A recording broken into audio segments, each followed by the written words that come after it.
Good morning, Flat Earth. Good morning, simulation.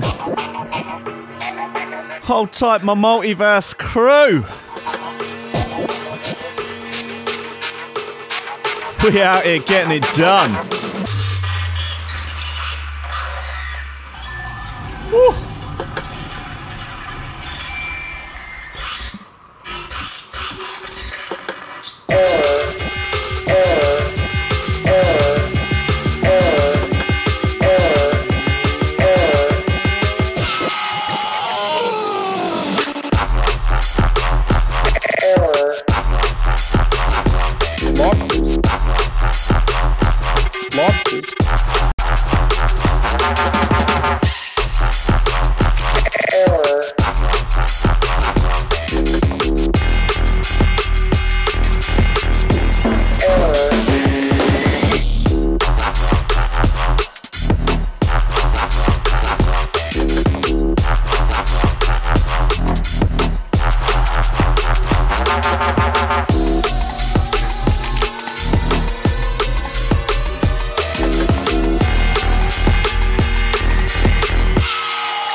Yes, indeed.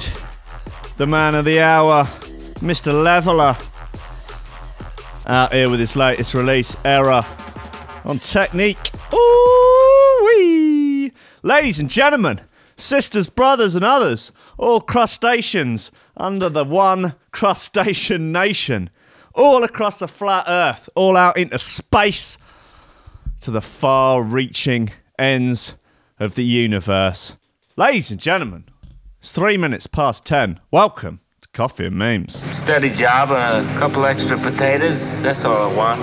You're getting on. You're pushing 30, Slugger. You know, it's time to think about getting some ambition. Oh, I always figured I'd live a little bit longer without it.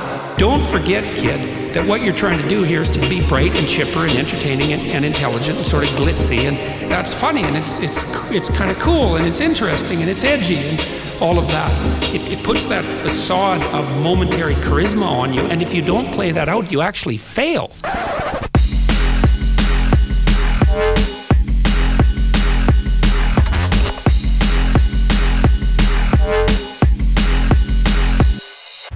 It's 4 minutes past 10. You're locked and loaded with Threshold.fm. 16 in the clip, 1 in the hole. You wouldn't have it anyway, because that's Lobsters. Oh, God. Right. Anyway, look. Hi, welcome to the show. Got Levela on today. He's a good lad. He's a good boy. I was doing some looking up, a bit of reading on him, just a bit of book learning on Levela today. And there's a lot of fun going on his Discogs page, so we'll get into that. Let's just get him straight on the horn now. There's no point in messing around, is it? No, it's not like you want to sit around here, listen to me talk bollocks all day. I mean, like I do every show. Anyway, let's get him on. Let's find. Where is he? Okay. When I say DJ. Oh, there he is. So a bit of reading on him. Look, he's got the YouTube on. He doesn't know what's going on. Hello, mate. You all right? Yeah, good, man. How you doing? Not too bad. Not too bad. Are you the best dad in the world, according to that mug there? Mate, the mug don't lie. They don't give these out willy-nilly. Best dad ever? Intense. Ever. Oh, there seems to be a lag on my... Hold on. Is my video coming up on yours? No, I've got it on the computer screen, but it's muted. Confusing times. Well, people in the chat, let me know whether or not it's all sort of gone wonky and weird. These things happen, you know. Otherwise, you know what'll happen is I'll be forced to put up that picture of you off of off of Discogs instead. No one needs that in their life, do they? No, certainly not. That's going to haunt me forever, that one. Yeah, that's not going anywhere.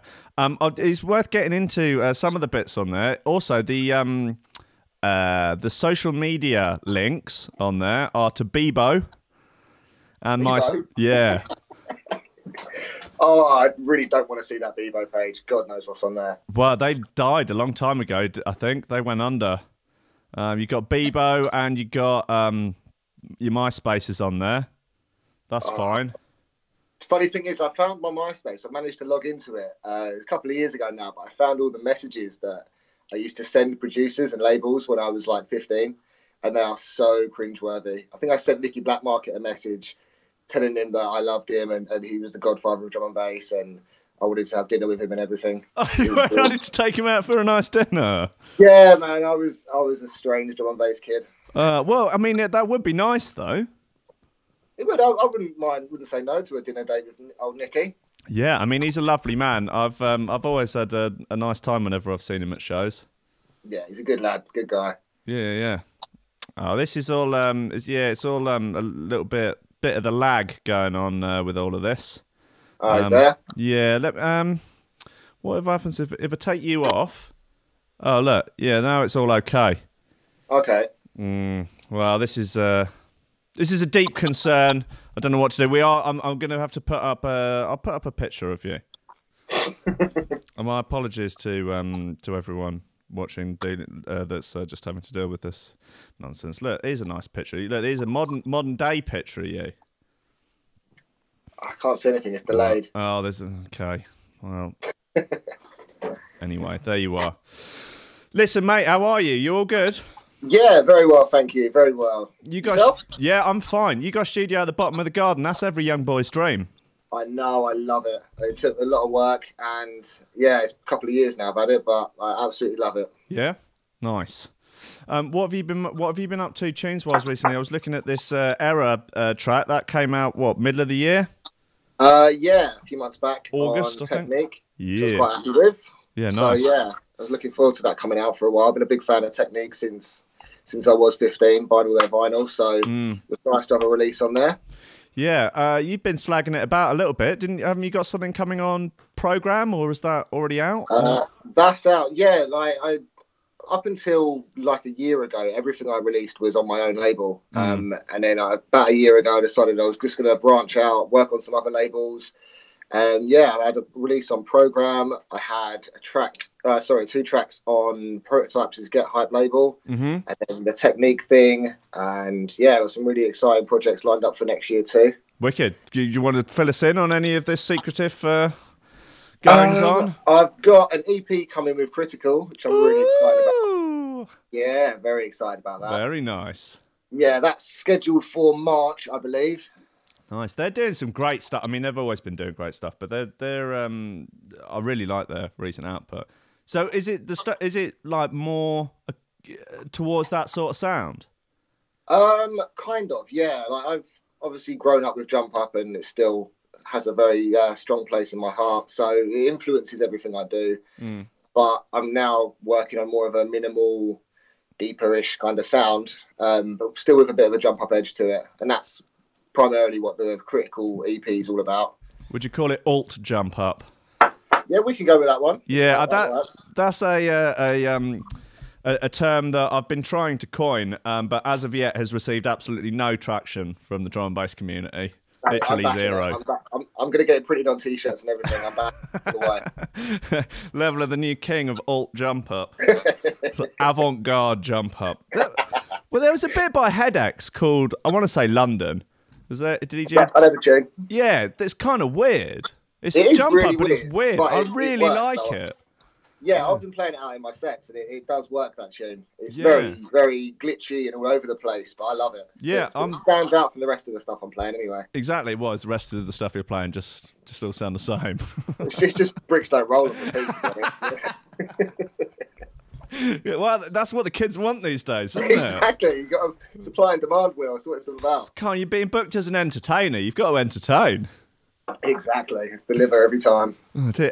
How long have you been? You're just outside Brighton, aren't you? Or are you? I'm in Crawley. Yeah, Crawley. Oh. Well, yeah. I mean, that's hard work trying to claim that you're from Brighton if you're from Crawley. I know, but no one's ever heard of it, and it's a bit horrible, isn't it? So I just have to migrate to the nearest city that's actually got a good reputation. Yeah, well, you got the bowling there, and there's a bowling alley and a cinema. Yeah, that is literally all we've got. Quasar Laser? Is there? Yeah, is there a Laser Quest? Actually.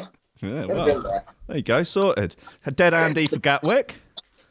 Yeah, mate, that's the best thing is I can get from the plane to my house in like 25 minutes after gigs, so it's a godsend living this close to Gatwick. Yeah, you're not that far from audio. You could go to the park, have a kickabout or something.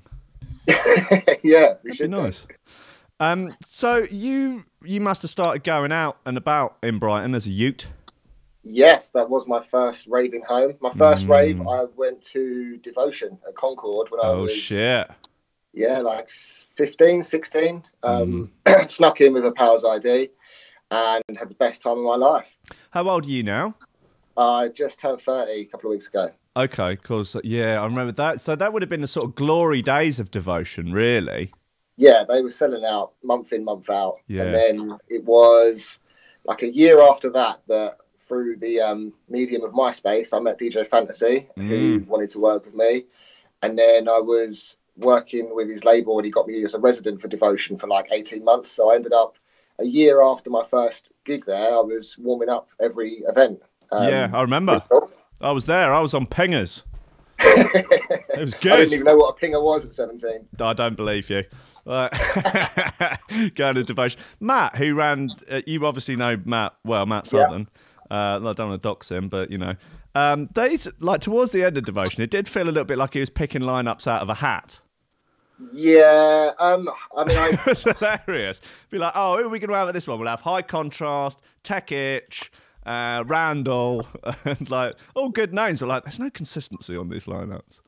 Yeah, I had obviously no input to that. I was just told to play and what to play and stuff. And yeah, it was my first kind of residency at my gig, so I was just going along with it. And yeah, I loved it at the time. Yeah, my first real exposure and an experience of playing out in Clubland. They were great shows. I remember I played at the last one, and Matt had me on for half an hour at 3:30. Oh, really? Yeah, after TC. Everyone was like, right, let's get as many people on the lineup as possible. Have them all play for half hour. It was completely ridiculous. The jump up scene's very similar now. Like a lot of the larger events, they get so many artists on there that you end up doing 45-minute back-to-backs with two other artists, and it's good. It's a way to showcase a bit of everyone, I guess. Personally, I like to have a bit more of a set to myself and a bit more than a half hour. You can't really showcase what you're all about in half hour. Well, if everyone's just playing Bricks Don't Roll as well, then... Well, yeah, exactly. Yeah. You need at least an hour of that. What are they like... I'm going to be honest with you. I'm slightly out of touch with the jump up scene in general in terms of events. Like, what are the big shows for it in London? Like, which clubs are all the big shows at now? The biggest promoter in London is probably Breaking Science. They've been pioneering jump up for God knows how long, and their events are always brilliant. I've played at quite a few of them in the past. Yeah, they're always good. I don't really know what venues they're using now. I know Suffolk Street Warehouse, they use that sometimes. I think they're doing something there on New Year's Eve, actually. They were usually at the Coronet, but obviously since that's gone, I don't really know what other venues are left in London, to be honest. I mean, yeah, all the really classic venues for that, you know, Bagley's, and they used to do stuff at Mass. I want to say, I'm sure there used to be decent raves at Mass. The Fridge. Yeah, I played at Stratford Rex there for it before. Yeah, Stratford Rex, of course. That was a moody venue. Fucking hell, yeah. Done a few shows. I remember back in the sort of dubstep days, I did a few bits there in the back room. And yeah, it's... You know what, though, man? Like, all of those sort of, like, the very kind of harder jump-up-y sort of raves and that, like... You can't argue with like the vibe down the front, things like that, with a load of just, you know, tanked up rude boys just fucking going at it with that slight sniff of violence in the air. Like, it is, I mean, it's an experience like no other. Like, you can't, it's in some ways equivalent to a mosh pit. Yeah, I hear that. I mean, the raves now, the jump-up parties, I've not seen violence at a jump-up party in a long time. The scene's changed so much. It's now just for the kids on ketamine. But they're too K-holed up to cause any violence, really. Yeah, those are all the kids that are wearing sportswear, ironically. Yeah, no, the raves are wicked, though. Like Breaking Science, they normally sell out. And yeah, I can't really think of any other London promoters, but their events are brilliant. Yeah, they put a load into the production. They have giant inflatables everywhere, and there's no other event like it but Breaking Science, I don't think. Yeah.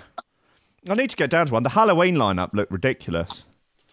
Yeah, but now they've branched out. They're doing events all over the place. They do stuff at Concord. I've seen them, popping up all over the place. I think that's simply because the London venues just keep closing. They've got nowhere else to run, so they have to keep going to other cities and stuff. They do stuff in Bristol as well. Yeah. Yeah. It does seem like there's a bit of I don't know, like a strange behind the scenes push in London to try and get these big venues closed down. Like, I don't know, like there was definitely some weirdness going on with Fabric. Like, there was I'm not too sure what happened there. Some behind the scenes council stuff. I think they wanted to try and basically force them to close, so they had to sell it off and turn it into posh flats. Yeah, that could very well be the case.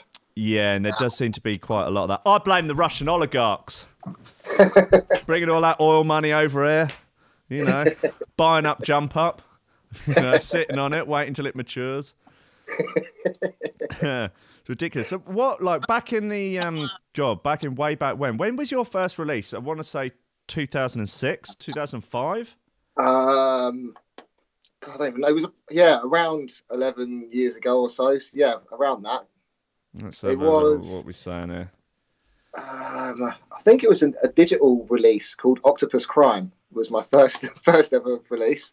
It was when digital first started. I remember when it got signed to the label, and they were like, "Right, we're not going to press any vinyl with this one. It's just going to be digital." And I was like, "What are you talking about?" What? Well, I was like, "What are you talking about?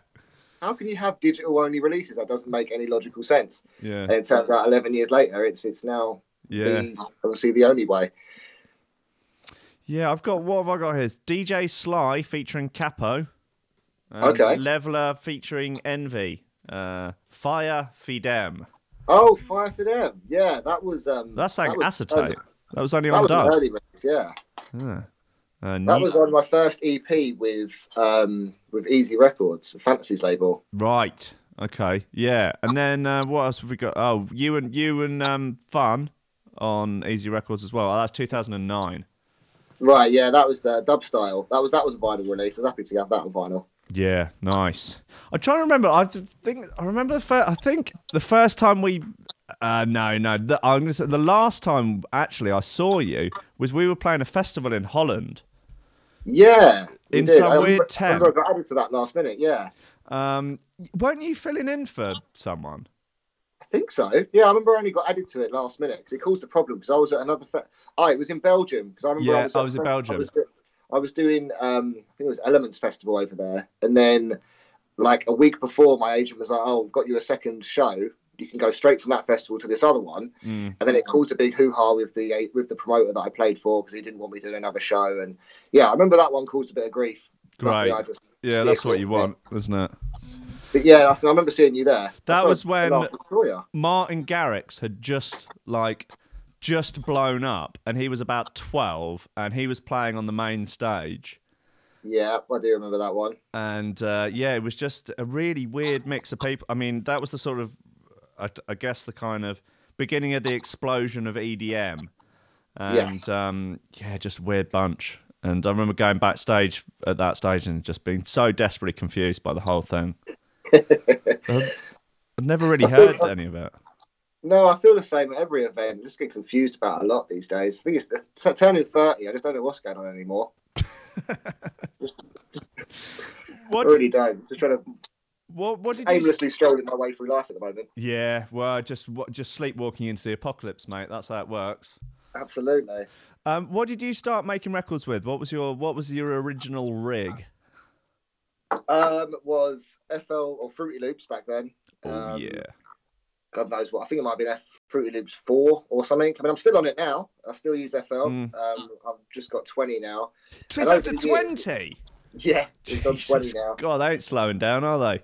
No, but it's brilliant now. It's such a brilliant program to use. It's a mile away from what it started as. It was just basically like EJ when it first started, just drag and drop loops and see what happens. But now it's everything you need, and I know it inside out, so I've got no reason to change, really. Yeah, when I started on it, I think I started on 3, and I used to make loops in that and then bounce them out and arrange them in acid. Right. And I believe I might be wrong, but I believe the story goes that there was outcry from the beats community, the beat maker community, hip hop community in America. They didn't like the term fruity because of the gay connotations. So they changed it to FL Studio.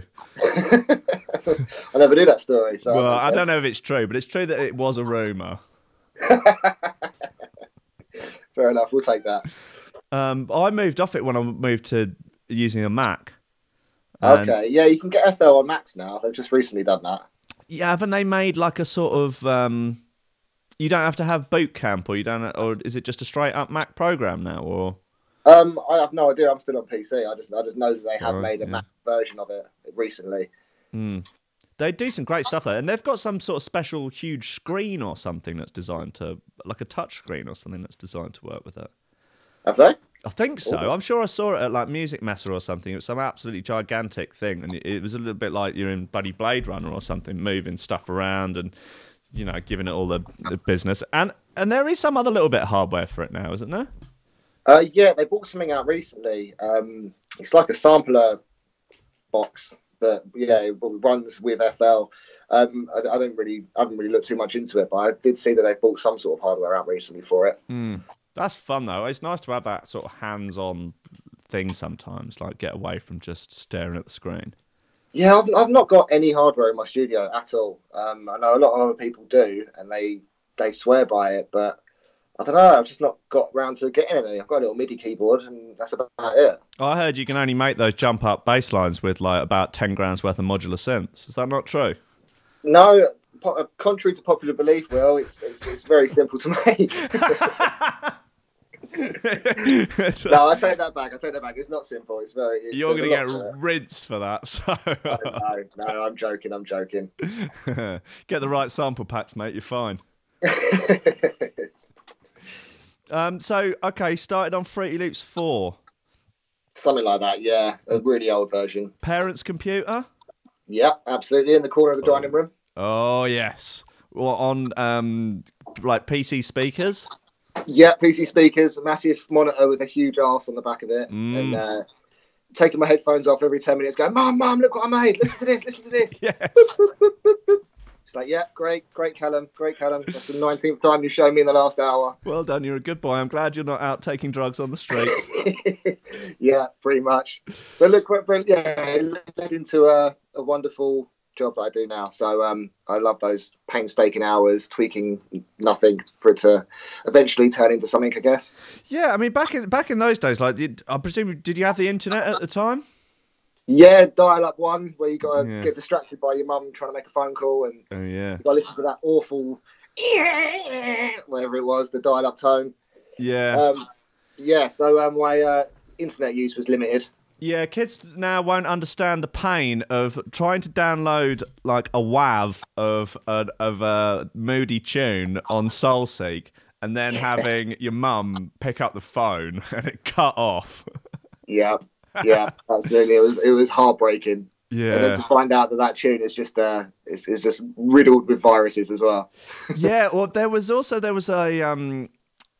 thing for a while of when I remember it happened with some Pendulum tunes, where they would take the intro and the build up of the tune, and then at the drop would switch it into like a happy hardcore tune, and then put that out on SoulSeek and LimeWire for people to waste their time downloading.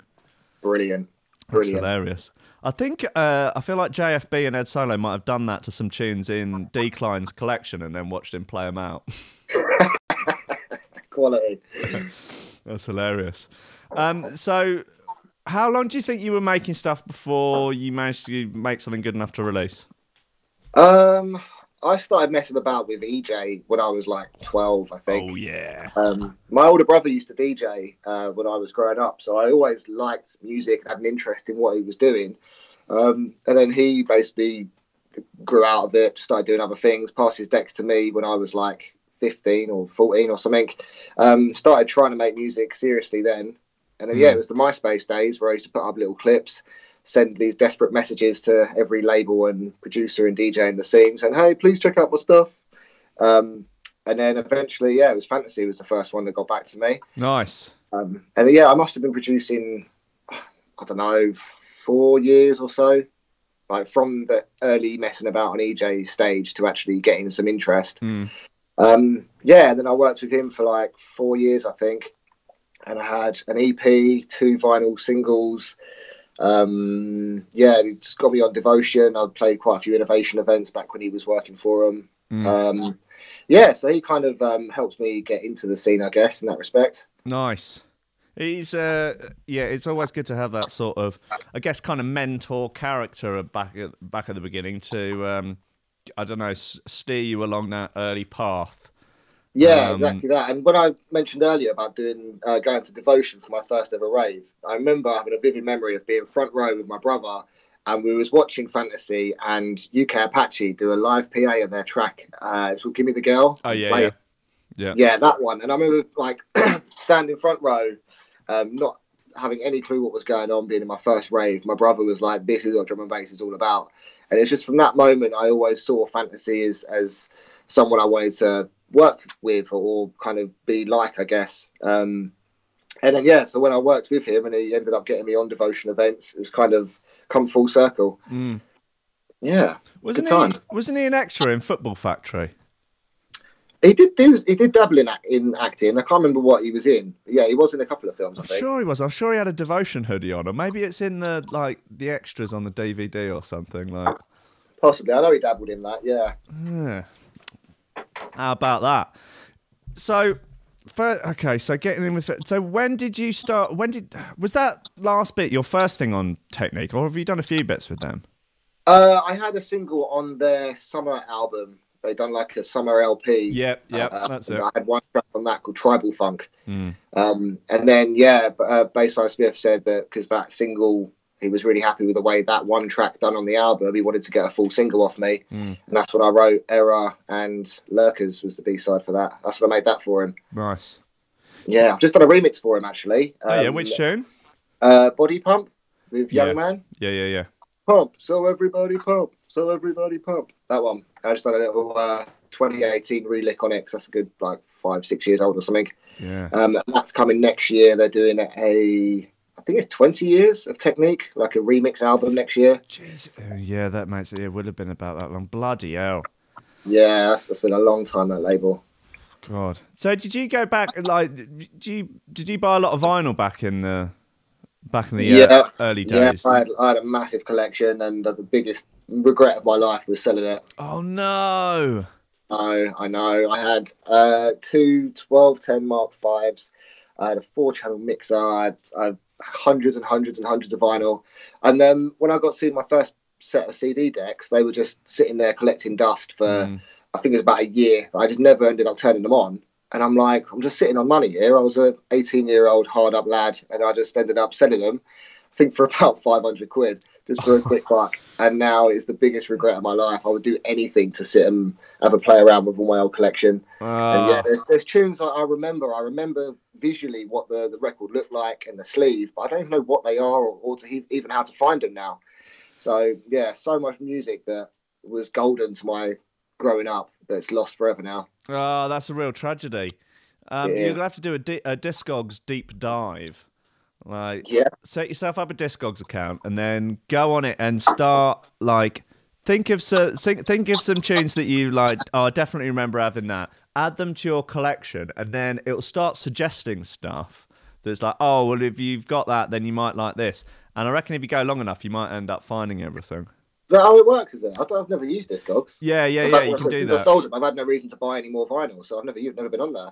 Well, I mean, you could make the collection up and then try and get stuff on MP3, and then maybe you could change this picture of you. I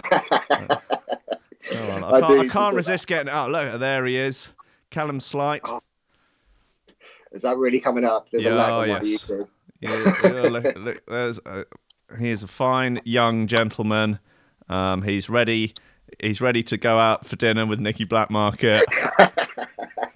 Yeah, like I said, I remember needing a press shot for something. It might have been for a flyer or something. And yeah, I didn't have any pictures. I was like, Mum, take a picture of me looking super cool with my headphones around my neck. Oh God, that's just come up. That's horrendous, isn't it? It's nice. I think it's great. Oh look, I can edit it for you if you want. So I'll get a picture of me up instead. just give it a thumbs up. You can. All right, look, edit images. Here you are. Look, I'll put your proper press shot up for you because I'm here to help. Oh, thank you, man. That's all right. I try to do something for Jump Up every now and again, just as a sort of charitable effort. Here we go. Where are you? Down. Oh, there you are. I like your sort of minimal moustache you've got going on in your current press. Oh, Mate, pending. That took me a while to grow. That's about as much as I can do. Yeah. That might take a little save changes. There you go. Submission notes are required. Submission notes. Here he is looking more grown up and handsome. He's all grown up. I'm a big boy now. Yeah, he's like Pinocchio. I'm a wheel boy. I think it's a little bit like Wikipedia though. I think someone has to go on there and like confirm that it is definitely. You get enough people confirming, and then it's all right. Right. Okay. I have to send some people to confirm the link. But yeah, it's even got my old name. I've not been called Callum Slight for about 13 years. Okay. So yeah, that's been updated a long time ago. Well, if any of the Lobster Crew want to go onto Callum's page and update it, that'd be very decent of them. They're a decent bunch. Where does the lobster come from? Because I've only caught lobsters. A few shows here and there, and I don't understand it. Lobsters. Well, I've got this sample of Jordan Peterson saying lobsters. Can you hear that? Lobsters. Yeah, I can hear it. That is basically it. That's sort of where it comes from. And I got this toy lobster here. He's called I say toy. He's not. He's a real, walking, talking, living lobster. It's called Wesley Snips. And I mean, the listeners actually nicknamed themselves the Lobster Crew. They're just a bunch of, upstanding, honest, decent, God-fearing folk out for a better way of life, and that is, combined with, hard drum and bass, pingers and sex robot news. That's the Lobster Crew, really. It seems like a fun group of people. I want to be involved. Yeah, you can be. All you have to do is tune in to Coffee and Memes at 10 a.m. every morning, and you can, you can be part of the Lobster Crew. Wait, I'm done. Do we get T-shirts or like a badge or something? Yeah, there are T-shirts available. Just go to threshold.com. Threshold.fm/store. Don't you worry about that. There's plenty of them there.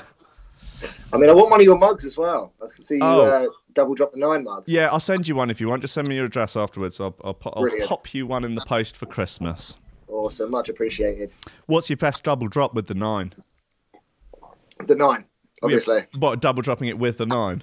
Yeah, just one beat out so that you can sort of juggle it around and make your own little mashup of it. Nice. I like to double drop the remastered version with the original version. That's to avoid the phasing. That'd work. Yeah, only just. Would that avoid phasing if it's remastered? I guess it would. Maybe I like to have them just slightly out of phase, just to get a little bit of that nice washy flanger going on over the top of it. Are you much for one for double drops when you play out? Is that your vibe? I love a double drop. Yeah, it's the jump up. I love a big epic breakdown and then a little switch at the drop, so kind of catch them by surprise. Don't really know what's going to happen. A little bit of teasing. Yeah, I love a tease. Just a little tickle here and there. Yeah, just gently teasing the Titan in over Para-Ra or something like that. I love your sort of 2009 era of jump up. Is just that was the best time, wasn't it? I think so. Yeah. I mean, for me, 2000 to about 2006 is my favourite era of drum and bass. It was a strong time. The Ram stuff that was around then, the bits that were coming out on Frequency, that Ram offshoot, obviously all the Dillinger stuff at that point, Full Cycle, Infrared. Just so much amazing stuff. I mean, there's still great stuff coming out now, don't get me wrong, but it was these days it's hard to find stuff that isn't a remix of a remix of a remix of a remix, really. Yeah, exactly. There's only so many original ideas you can do before you do end up start rehashing old stuff, and yeah, it's there's tens of thousands of records made over the years, and yeah, you can't be original all the time, so everything does sound like a carbon copy of everything else. I guess a lot more records are being made now than there were in those times. Being now that it's sort of the fact that anyone can get software, anyone can get good software for free, even legitimate software for free. It's somewhat democratized the industry a little bit, and that's good and bad, I guess. But yeah, even on Weekly now, you've got, I don't even know what number of records a week, but it's got to be hundreds and hundreds of drum and bass tracks released every week. And yeah, there's just such a saturation in the market that it's hard to find the good stuff these days, I find. Yeah. Oh look, you've come up in place of my face. This is I don't know what. Oh no, that's I'm getting very confused with the windows that are open on my computer at the moment. It's it's hard being me sometimes. I've not got the brain cells I used to have. It's all them pingers, Will. You know what? I think it might be. Yeah, all them pingers in the noughties. But without Best them, time of your life, though, right? well, think about it. Without all them pingers and without all that drum and bass, I wonder what I could have done with my life. I don't know. You never know. You might not be talking to a lobster right now. So I could be Elon Musk. It's possible. it is possible. Yeah. So what when you were starting to get into it, what were the tunes and what were the labels that really really were doing it for you? Not allowed to say fantasy again. Okay, pretty much the labels you just listed. My golden years were Distorted Minds, Twisted Individual, G-Dub, Early Hazard. That's the era I really fell in love with it. Proper clown step. Sorry? Proper clown step. Yeah, mate. Yes. The first drum and bass track I ever actually heard was Body Rock by Andy C. and Shimon. Really? Yeah, I remember when my brother used to DJ, it was all old school garage. And then one day he came home with this record with his mates and played it. And I was like, wow, this doesn't sound like anything that I'm used to hearing him play in his bedroom. And yeah, it turns out that was drum and bass. And so I fell in love with that wonky, clown steppy kind of vibe. And I think that's probably what's influenced my sound, I guess. That's interesting because like having that as your first drum and bass track and that being your frame of reference for drum and bass, because that was such a different and unique track when it came out, like with the triplet beat, and it was so wonky and weird and it sounds like ketamine basically. That's strange. And then there was a few tracks that sort of referenced it, like Bad Company, Triton. Space Hopper. Sorry, Space Hopper. Another one. Yeah, this is Triton's Universe. This is Triton. Yes. Yeah, that's a great record. And then, well, yeah, obviously a few other people sort of cashed in on the triplet beat. Volt being the best example. Yeah. So that was the era I got into it. Was them kind of artists, and then early Technique stuff. Had loads of that. Old Formation records. That's the era that I was collecting vinyl and learning how to mix and using all those new tunes I was buying, kind of getting inspiration to make my own stuff in the studio. Yeah, the golden years. Where were you finding samples and stuff back in the early days? Just Computer Music Magazine. I remember having a subscription to that because you always get the free sample packs that come with it.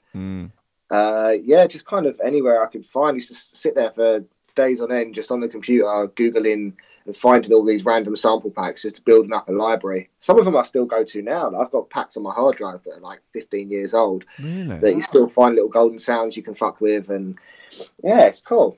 Nice. I got a lot of stuff off of eBay back in the day. Weird sample packs that people would make themselves, presumably just out of stuff they'd ripped from other places.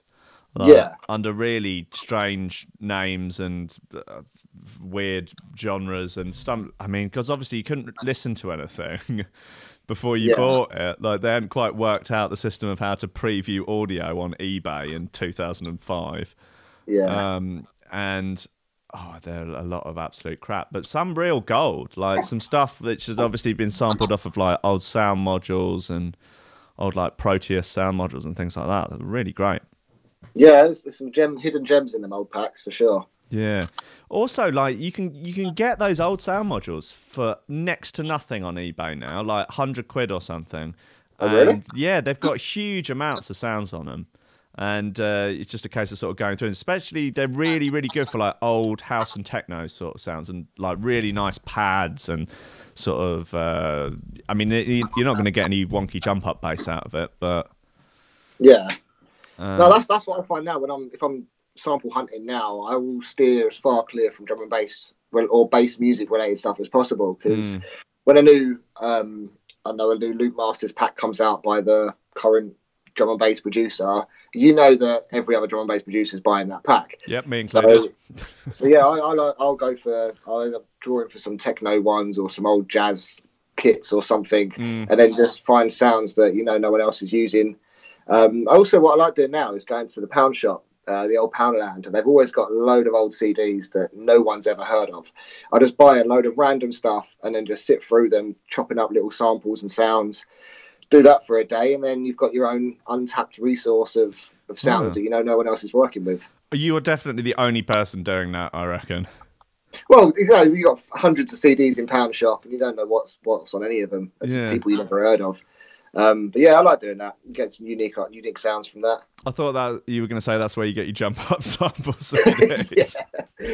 All my wobbles come from old blue CDs. you know all those wobbles are coming straight from the Pound Shop. It's Pound Shop wobbles. That's how you get that straight out of the box, vibe. Who are your favourites now? Like, who do you play the most tracks of? Upgrade is a really good producer. He's a good friend of mine, and I think I love what he's doing. He's making jump up, but it's a real classy, well-produced, high-energy level of jump up. And anytime he sends me stuff, I'm guaranteed to want to play it out, and it always works. So yeah, he's definitely one. If you don't know about him already, then to check his stuff out. Yeah, he's on some stuff on Low Down Deep and Serial Killers he works with. Yeah, he's a good producer. Another one, Annex. I love their stuff. They're kind of making that jump up neuro crossover sound, I guess. Right. It's different to most jump up anyway. Yeah, I really like their stuff too. The Serial Killer boys. Do you know Toby and I can't remember what it's. Graham's the other one. Yes. Yeah. I've met Graham a few times. I've only met Toby once. Graham Vital Elements. Sorry? Is Graham Vital Elements? That's the one, yeah. Yeah. Toby used to run, he used to do A&R at New Urban way back when. Yeah. He was largely in control of a lot of drum and bass. Yes, Toby was, yeah. Yeah, he's a real character. I'm a big fan of Toby. He's totally mad, though. Yeah, I've only ever met him once, and that was just one of those quick backstage at a gig. How drunk was he? Huh? How drunk was he? I think it was early in the night, to be honest. So I don't think he was. He was still upright. Bless him. Every time I've seen him in the last 10 years, we've been very, very drunk at random shows in weird countries. But that's all we ever do most weekends, though, is just get drunk in random countries. Yeah, that's it, isn't it? It's a funny lifestyle. It's a funny lifestyle. You've got to have the right things the right sort of what would be the right phase? The things that keep you grounded. You've got to have the points in place to sort of keep you on the straight and narrow a little bit. Like, you've got kids, haven't you? Yeah, the 2 kids. Yeah, so that'll keep you on the straight and narrow to a decent extent, because you've got fatherly responsibilities. Absolutely, yeah. I've stopped drinking at gigs now. If it's an event that there's loads of artists, like doing Let It Roll or something, you know that it's going to be a social gathering backstage, and you're going to have a couple of drinks. But if it's just like your average show, I guess I don't drink anymore, because I can't deal with the getting hammered, having 2 hours sleep, flying home, and then having to be dad as soon as I land. Yeah. It just don't work. It's too much. I mean, that they're really like getting absolutely smashed at and doing a few shows in a row across different countries is definitely an early 20s. Yeah, exactly. I hit 30. I was just can't do it anymore, man. Can't do it. If only there was some sort of performance-enhancing drugs that could help a man out. Like the sort of, I don't know, the hangover recovery equivalent of steroids or something that you could... I don't know. Even if it shaved 10 years off the end of my life, perhaps that would. It would work. I don't know. What's your what's the plan for the label? Are you just going to go on bigger, better, keep smashing away? What with the labels I'm going to work with? Yeah, and your label. Yeah, pretty much. Well, my own label is stopped now, temporarily. We still do the multifunction nights in Brighton, which come from the label. We still do that. We've got some wicked events lined up for next year. But as a label, we released my album end of last year, and then I've not released anything since, other than a little remix project from the album we did. But other than that, it's been nearly a year since we've released anything, purely because I want to just, in a selfish way, I want to focus on my own music for a bit. Yeah, fair enough. I found myself spending so much of my time doing label admin and PR and doing everything yourself. It's such a big job trying to run a label. And yeah, it was just taking away time that I wanted to be creative, really. So I just put it on the back burner for now, started making my own stuff, and I'm more inspired now making music, and I'm writing more stuff than I ever have. So it's definitely worked in that respect. And Perfect. then, yeah, I mean, it's still there. It's still active in the background. So if a project comes up that I want to release, it's always there. Yeah. Well, train the kids up. Get them to run it for you. Yeah, exactly that. I'm gonna get my little girl to run it for me. Yeah, that's the dream, isn't it? You know, it's not. Is it child labour if they're your own kids? I don't know how it works. I don't know. I think it depends if you're using chains to sort of like hold them in place and make sure she doesn't leave the computer. Yeah, well, I mean, it's important to make sure they get the work done, isn't it? Absolutely. You know, and the odd restraint here or there, just a little bit of encouragement. Yeah, exactly that. Yeah, they understand. Right, look, listen, dude, I will let you get back to making music, being dad, and generally being just your run-of-the-mill everyday hero. Thank you very much for having me on the show, mate. Mate, an absolute pleasure. You're welcome anytime. All right, take care. I'm going to wait for that mug to come through. Yeah, that's fine. Send me your address over Skype and I'll stick that in today. Nice one, mate. Much appreciated. Powerful Leveler. I will see. Oh, also, last bit. Is Leveler named after Bong Mix or is it the Levelers? Bong Mix? Is it a Bong Mix reference? No, I've honestly never smoked a bong in my life. Really? I have no idea I've never even heard of that reference. Right, so because when I was a youth, I certainly don't smoke bong mix anymore. I would die. But when you would load up your cone, you could have either a leveler where it was level at the top, or a haystacker where it was sort of coned out at the end. But yeah, just a flat one was called a leveler, and then you get your spoig, wouldn't you? And you'd have your thumb on the rush hole, and you know all of that. This is like another language to me. I have no idea what you're talking about. Were you not a teenager? Yeah, you were a teenager in Crawley. I was a good boy though. I was the recluse in my mum's dining room making music. Oh, yeah, fair enough. Yeah, rather than smoking bongs. Crazy that Jump Up actually steered you in the right direction. Yeah, you could say that. No, there's no real good story behind my name. It was just I got to a point I needed a name for myself, and I heard it, and it just stuck. There's no real interesting story behind it, unfortunately. No reference to the band, the Levelers. No, but I have been tagged in a couple of pictures where they're playing at certain like country festivals. Great. And people tag me in and they're saying, "Is this you?" Why don't you do a bootleg of one of their tunes? I can't name any, but there's... No, neither can I. Well, look, mate, I'll let you get on. A pleasure. You take it easy. All right, dude. See you soon. In a bit. Oh, another one. Quickly, another one. Yes. The remix of Tyrant, is it by T greater than I? Is that how you say it? It's just pronounced T-I. T-I? I don't know why... I don't know why the greater than symbol is there. I know it causes him some problems because with certain sort of like fan pages, you're not allowed special characters. So he needs to sort it out. He needs to get his act together. Get your act together. Tell him. I'll pass the message on. All right, nice one, dude. Take it easy. Take care, mate. See ya. Bye. There he goes, Leveler. He's just your run-of-the-mill, everyday champion, everyday hero, just out there getting it done. Out there for a better way of life. Right, look, let's play that Tyrant remix because it's great. We've played it a lot on this show, but it is really good.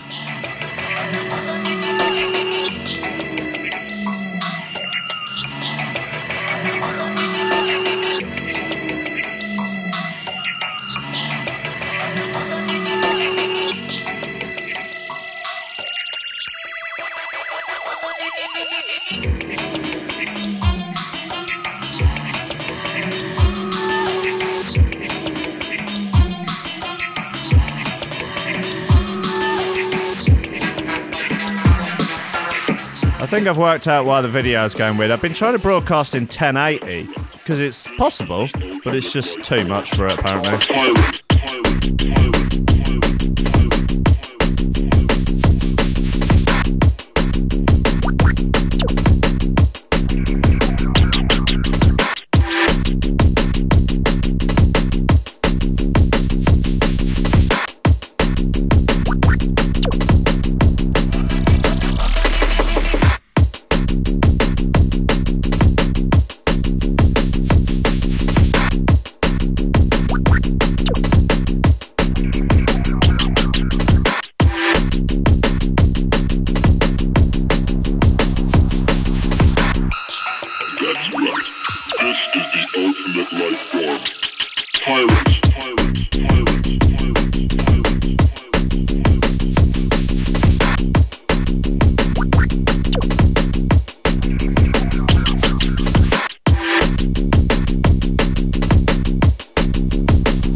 Yes, so that's the T.I. remix of Tyrant by Levela. Been saying it wrong for all these goddamn years. All these goddamn years. All these goddamn... Wow. Police released text messages. Alleged teacher had sex with teen. She is hot. Wow. The teacher, that is. What a lucky boy. Sure, that's not the right attitude to have about that. Anyway. Hey, look, we might as well get... We've got 7 minutes of the show left.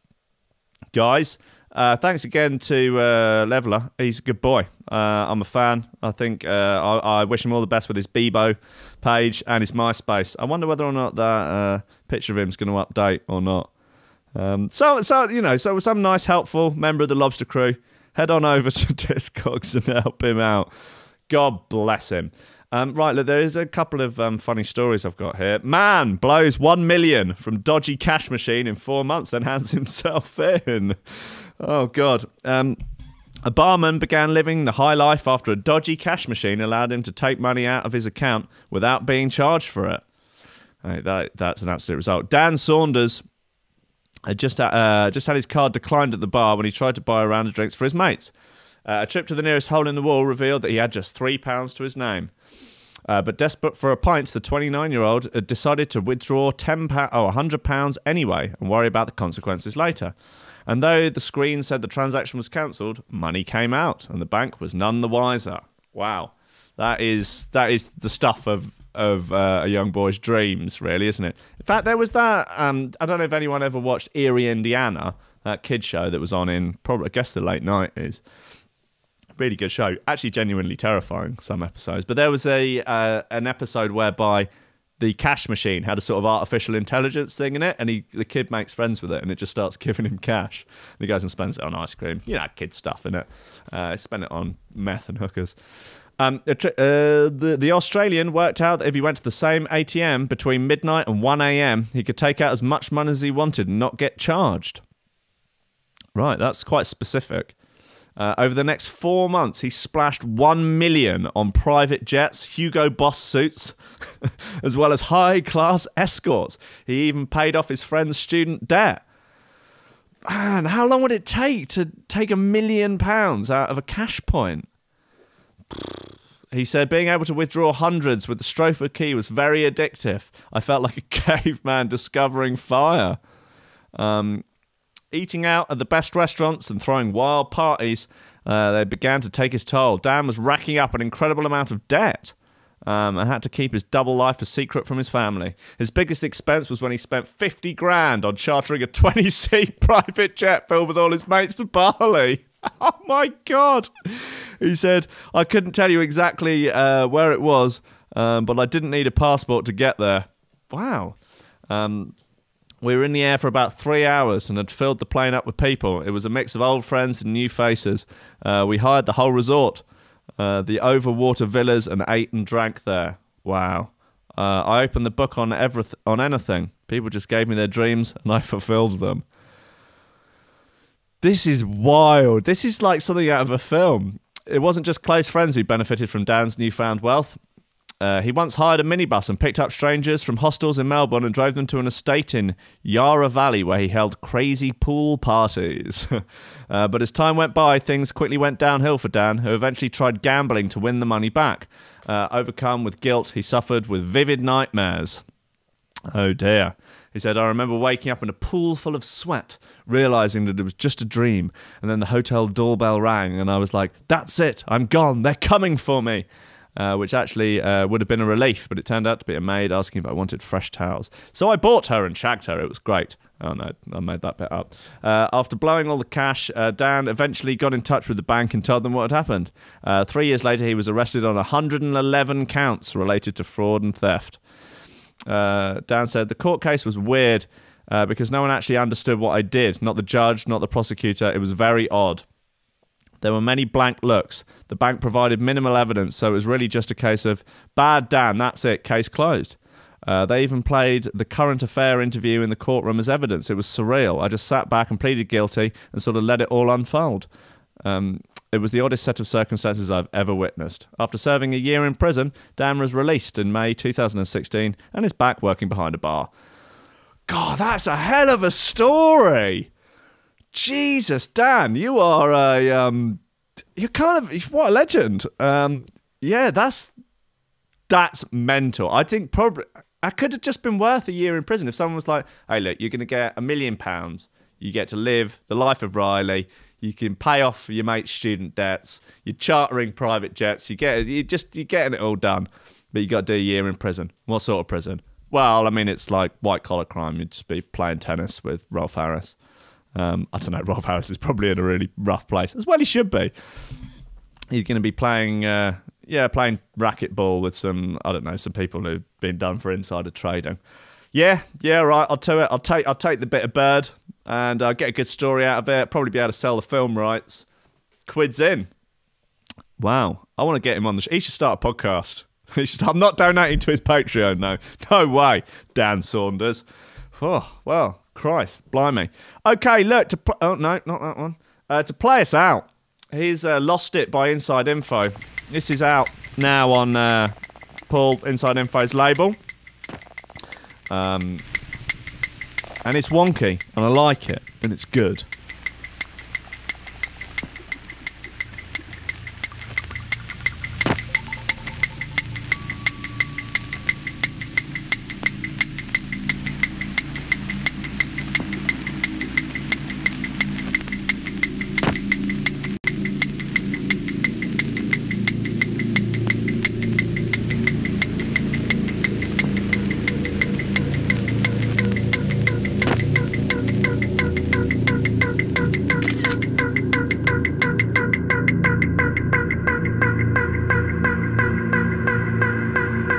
Here he is, I've got him up on the screen now. He looks like a chubby-faced boy.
Lost It by Inside Info. A fine slice of the good stuff.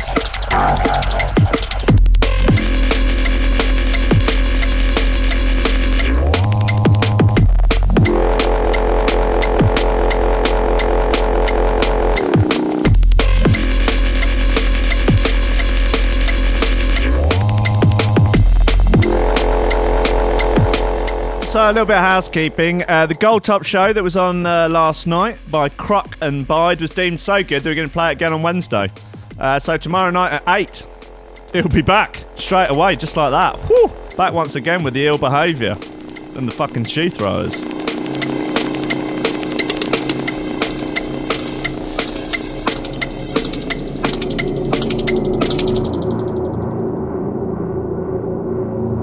Just leaves me with time to shout out the VIP list. This is a list of bad motherfuckers that are donating to help keep the show and Threshold.fm running. Help us keep the lights on. Help me keep doing this show every day. This is Oliver Hooper, Nicholas Goncalves, Tom Ryan, Reece Mosson, Squidgy Beats Parsons, Pauly Hutton, Ciarán R, Michael Kedzierski, Matthieu Tomkins. Oh, it's Ciarán R. Sorry, I'm I'm locked in old habits. Dave Long, Joel Potter, Colm Murphy, Sam Howard, Tony J, Richard Patterson, Jack Murphy, Tom Cap, Stephen Harris, Matthieu Boulard, Zara Pickle, Jeroen Van Thunderbutt, Mike Pye, Anthony Walker, Lily Unsub, Richard Franks, Thomas Hall, Chode Ryder, Andrew Heichelbech, John Finison, BDR Crew, and Peter Blatchford. Thank you all. Thank you everyone that's supporting on Patreon. Everyone is supporting from $1 a month to much, much more. You're all wonderful humans. So I'll be back tomorrow morning at 10 a.m. for more of these crazy coffee and memes. On Thursday will be the Christmas party. I'll work out some sort of Christmas theme for it. It'll be fun. And then on Friday, I'm going to attempt to do a 2018 roundup of the best nonsense of 2018 and the best shoe throwers, I guess. Perhaps you can vote in the Lobster Crew group on what have been the best tunes of the year. Get into them. Maybe we could crown Shoe Thrower of the Year. Whew. Wow, that'd be an accolade, wouldn't it? Imagine making a record on it being deemed Shoe Thrower of the Year by Coffee and Memes. Oh, that is, I mean, that's better than winning an Oscar or something, isn't it? Or a Grammy or a BAFTA. Shoe Thrower of the Year. Whew. Wow, intense. Right, I've got a studio to move. So Friday will be the last show of the year, and I'll be back on the 3rd. Because I'm in the process of moving studios.